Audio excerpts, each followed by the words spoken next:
In a world where headlines scream of injustice, from the streets of Ferguson to the echoes of Windrush, imagine a racist cop's world crumbling in one brutal swing. What if the hand of fate turned the tables on prejudice itself? Buckle up for a tale that exposes the raw nerve of systemic racism, flipping the script on power and payback. If this grips you like a vice, hit that subscribe button now. Join thousands across the USA and UK demanding stories that challenge the status quo, and never miss a beat of truth-telling fiction that hits harder than reality. Subscribe today, and let's dismantle the divide together. Officer Jack Harlan had always worn his badge like a shield, not just against criminals but against anyone who didn't fit his narrow view of America.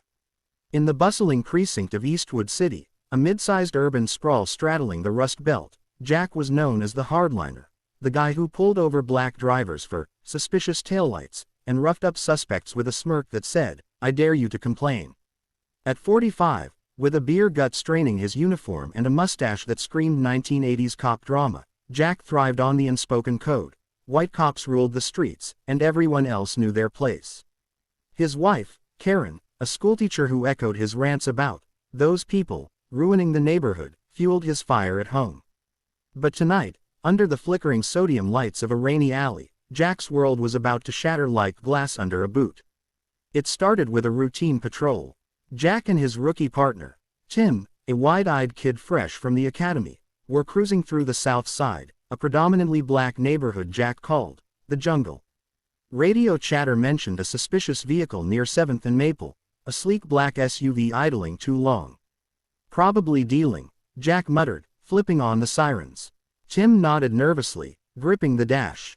They pulled up behind the SUV, lights flashing like accusatory eyes. Jack stepped out, rain soaking his cap, hand on his holster.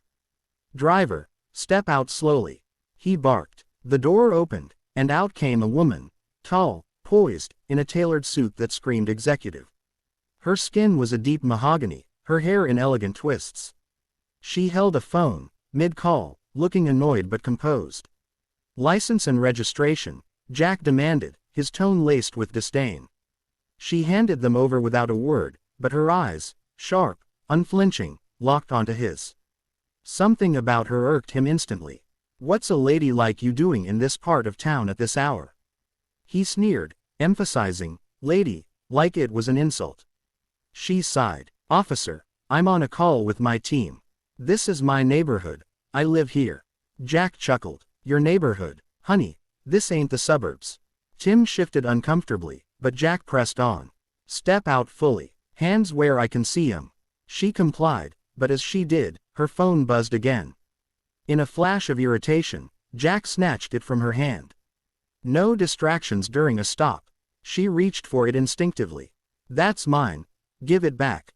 What happened next was a blur of rage. Jack's temper, honed by years of unchecked power, boiled over.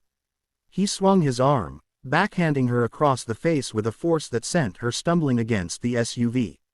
The slap echoed like thunder in the rain. Blood trickled from her lip. She clutched her cheek, eyes wide with shock. Tim gasped, "Jack, what the hell?"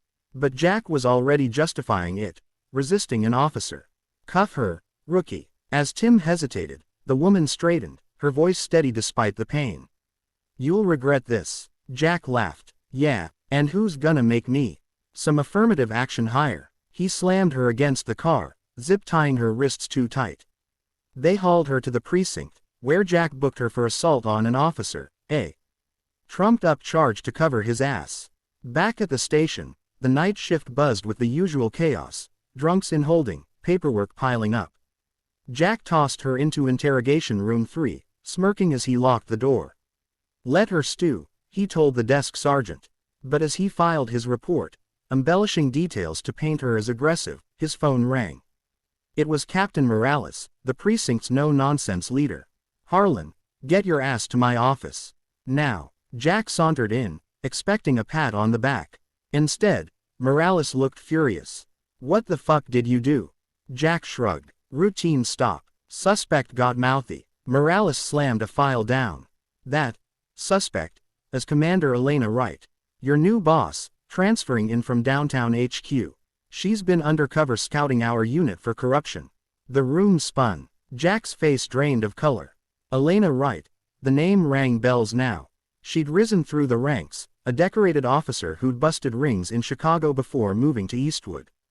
Black, brilliant, and now, his superior. No. That can't be, Jack stammered. Morales nodded grimly. She was on a stakeout in her own damn car, testing response times. And you assaulted her. On video.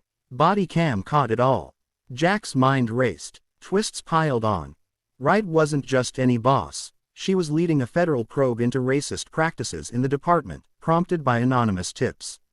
Tips that, unbeknownst to Jack, came from Tim, who'd been documenting his partner's abuses. As the night unraveled, Elena emerged from interrogation, her split lip bandaged but her authority intact. She faced Jack in the bullpen, surrounded by stunned officers. "Officer Harlan," she said coldly, "you're suspended pending investigation. And that, honey, comment. Recorded. Expect charges." Jack's world crumbled further when Internal Affairs raided his locker, finding planted evidence from past stops, drugs he'd framed on minorities.